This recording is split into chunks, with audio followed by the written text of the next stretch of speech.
Portugueses, acabei de decretar o estado de emergência. Uma decisão excepcional num tempo excepcional. A pandemia do Covid-19 não é uma qualquer epidemia como aquelas que já conhecemos na nossa democracia. Está a ser e vai ser mais intensa. Vai durar mais tempo até desaparecerem os seus últimos efeitos. Está a ser e vai ser um teste nunca vivido ao nosso Serviço Nacional de Saúde e à sociedade portuguesa, chamada a uma contenção e a um tratamento em família sem precedente. Está a ser e vai ser um desafio enorme para a nossa maneira de viver e para a nossa economia. Basta pensar na saúde, na educação, no comportamento nas famílias, no trabalho, nos efeitos no turismo, nas exportações, no investimento, na fragilização de famílias e empresas, nomeadamente de pequena e média dimensão. Esta guerra, porque de uma verdadeira guerra se trata, dura há um mês. Começou depois dos vizinhos europeus e também por isso pode demorar mais tempo a atingir os picos da sua expressão. E o que fizemos nestes últimos 15 dias? Entendemos e bem que no nosso Estado Social era e é uma tarefa de todos e não de cada um abandonado à sua sorte. Apostamos na contenção para tentar limitar o contágio, ganhar tempo para preparar a resposta e evitar uma concentração muito rápida da procura de cuidados de saúde. Na contenção, o Serviço Nacional de Saúde fez e continua a fazer heroísmo diário, pela mão dos seus notáveis profissionais. E com eles, todos os que estão a garantir a segurança e a produção e distribuição de bens essenciais para que o país funcione.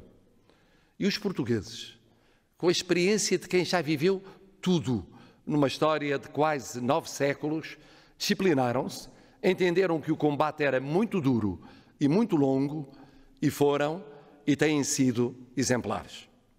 Numa quase quarentena, que revela o bom senso de respeitar as orientações das autoridades de saúde. E digo-vos, por testemunho próprio, é nosso dever acatar as orientações genéricas e, por maioria de razão, as recomendações específicas das autoridades sanitárias. O Governo, que tem entre mãos uma tarefa hercúlea, adotou medidas tentando equilibrar contenção no espaço público e nas fronteiras e não paragem da vida económica e social. Medidas que todos, Presidente, Parlamento, partidos, parceiros sociais, apoiamos, conscientes de que só a unidade permite travar e depois vencer guerras. Aqui chegados, entendi dever convocar o Conselho de Estado e, nos termos da Constituição, ouvi o Governo e solicitei autorização à Assembleia da República para decretar o estado de emergência. Sabia e sei que os portugueses estão divididos.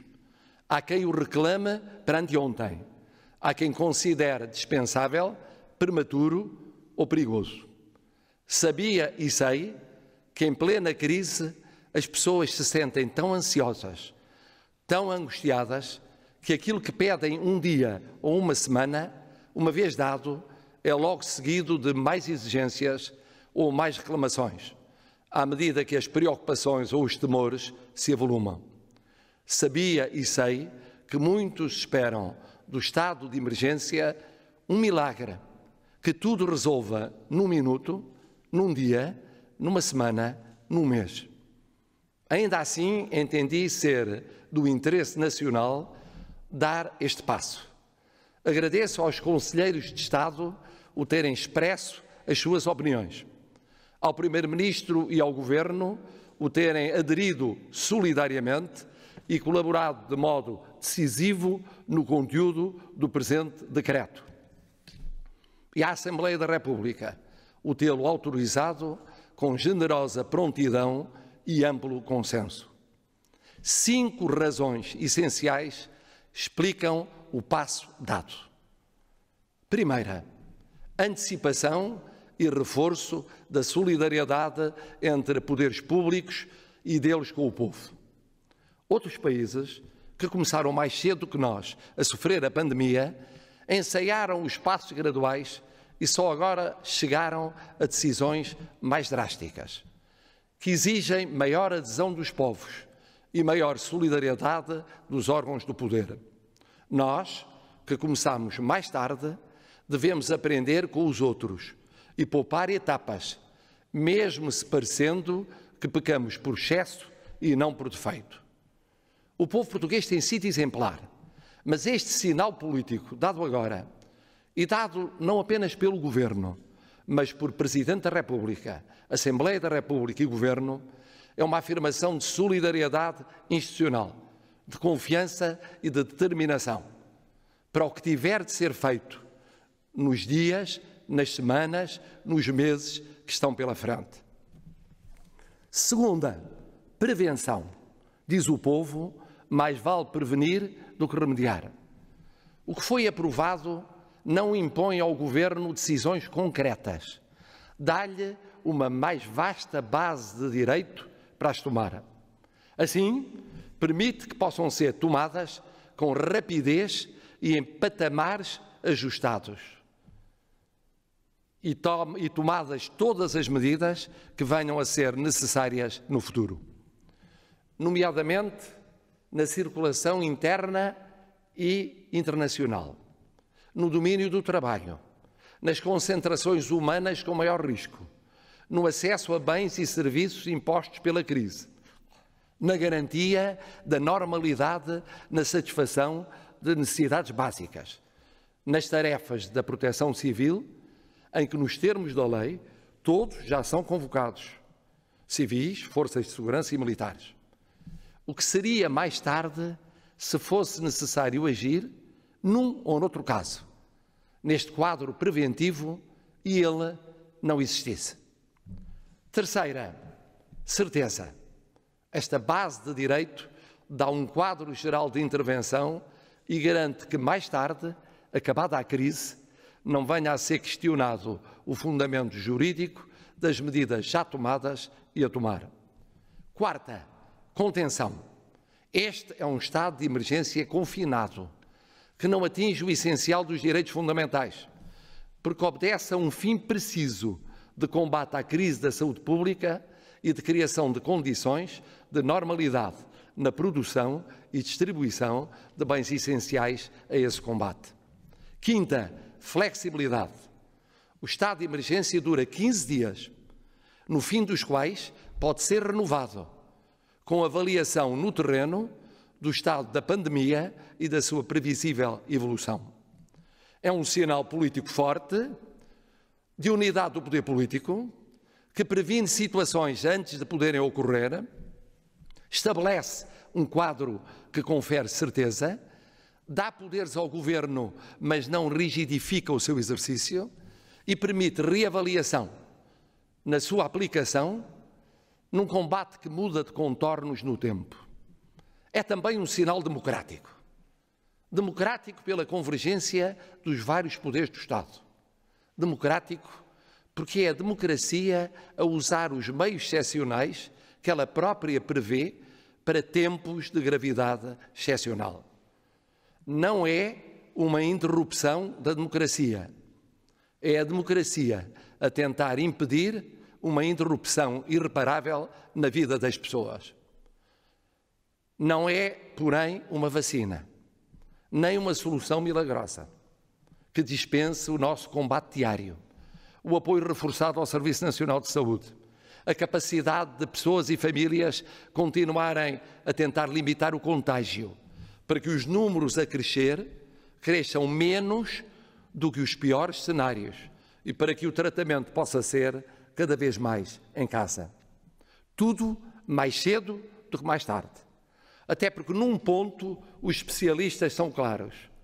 Depende da contenção, nas próximas semanas, o conseguirmos encurtar prazos, poupar pacientes e, sobretudo, salvar vidas. Temos, pois, todos, de fazer por contribuir para ir o mais longe e o mais depressa possível nesta luta desigual. E quanto mais depressa formos, mais depressa poderemos salvar vidas, salvar a saúde, mas também concentrarmos nos efeitos a prazo no emprego, nos rendimentos, nas famílias, nas empresas. E mesmo agora, só se salvam vidas e saúde se, entretanto, a economia não morrer. Por isso o Estado é chamado a ajudar a economia a aguentar estes longos meses mais agudos, fazendo o que possa para proteger o emprego, as famílias, as empresas. Mas nós temos de fazer a nossa parte. Não parar a produção. Não entrar em pânicos de fornecimentos como se o país fechasse. Perceber que limitar contágio e tratar contagiados em casa é e tem de ser compatível com manter viva a nossa economia.